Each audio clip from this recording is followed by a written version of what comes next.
طوفان نوح کے بعد سرزمین حجاز ہزاروں سال تک غیر آباد رہی، یہاں تک کہ اللہ تعالیٰ کے حکم سے حضرت ابراہیم علیہ السلام نے اس وادی میں اپنی بیوی ہاجرہ اور بیٹے اسماعیل کو کچھ کھجوریں اور پانی کا ایک مشکیزہ دے کر بسایا۔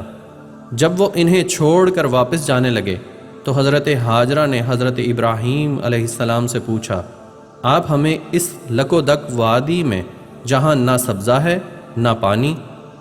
تو حضرت ابراہیم علیہ السلام نے فرمایا، اللہ تعالیٰ کا یہی حکم ہے۔ حضرت ہاجرہ اللہ تعالیٰ پر بھروسہ کر کے خاموش ہو گئیں۔ جب پانی ختم ہو گیا اور بچہ پیاس کی شدت سے بے تاب ہوا تو حضرت ہاجرہ پانی کی تلاش میں ادھر ادھر دیکھنے لگیں، لیکن دور دور تک پتھروں کے سوا کچھ نظر نہ آیا۔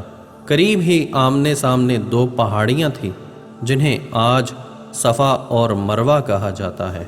حضرت ہاجرہ کبھی ایک پہاڑی پر جاتی اور دور دور تک پانی تلاش کرتی، کبھی بھاگ کر بچے کے پاس آتی اور پھر دوسری پہاڑی پر جا کر دور دور تک پانی تلاش کرتی۔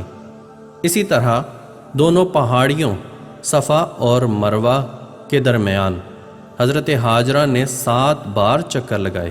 اس دوران پیاس سے بے حال بچہ اپنی ایڑیاں زمین پر رگڑتا رہا۔ آپ چشم تصور سے اس منظر کو دیکھیے کہ ایک سنگلاخ وادی جہاں تا حد نظر نہ تو کوئی سبزہ ہے نہ کوئی پانی، صرف ایک ماں اور اس کا شیر خوار بچہ ہے۔ پانی کی ایک بوند پاس نہیں ہے۔ دونوں شدت پیاس سے بے تاب اور بے قرار ہیں۔ اس وقت حضرت ہاجرہ کا کیا عالم ہوگا، لیکن ایسے عالم میں بھی ان کی زبان پر حرف شکایت نہیں ہے۔ ان کا ایمان ہے کہ اللہ ان کو ضائع نہیں کرے گا۔ اصل میں یہ ان کے صبر و ضبط کا امتحان تھا اور وہ اس امتحان میں ثابت قدم رہی۔ 7ویں چکر پر جب وہ بچے کے پاس پہنچی تو وہ دیکھ کر سخت حیران ہوئی کہ بچے کی ایڑیوں کے پاس قدرت الہی سے پانی ابل رہا ہے۔ روایت ہے کہ اللہ تعالیٰ نے حضرت جبرائیل علیہ السلام کو بھیجا۔ انہوں نے زمین پر اپنا پر مارا تو زمین سے پانی کا چشمہ ابل پڑا۔ پانی دیکھ کر حضرت ہاجرہ نے اللہ کی جناب میں شکر کا سجدہ کیا اور بچے کو پانی پلایا اور خود بھی شکم سیر ہوئیں۔ پانی تھا کہ تیزی سے نکلا ہی جا رہا تھا۔ حضرت ہاجرہ نے کہا زمزم، اسی دن سے اس کا نام زمزم ہو گیا۔ اس وقت حجاز کے ریگستانوں اور سنگلاخ میدانوں میں دور دور تک پانی نہیں ملتا تھا۔ لوگ قافلوں کی صورت میں پانی کی تلاش میں سرگرداں پھرتے رہتے تھے۔ انہی دنوں بنی جرہم کا ایک قافلہ ادھر سے گزرا۔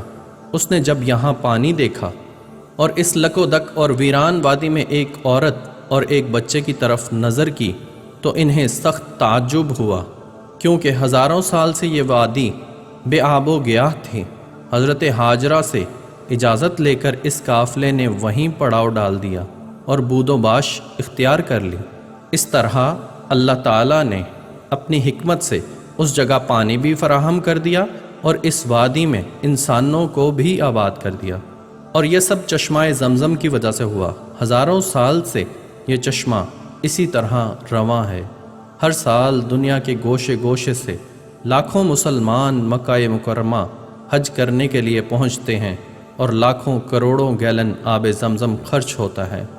دنیا حیران ہے کہ آخر یہ پانی کہاں سے آ رہا ہے، اس کے سوتے کہاں ہیں؟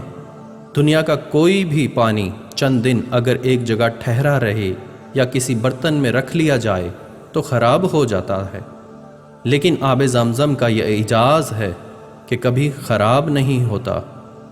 جسمانی اور روحانی بیماریوں کے لیے شفا ہے۔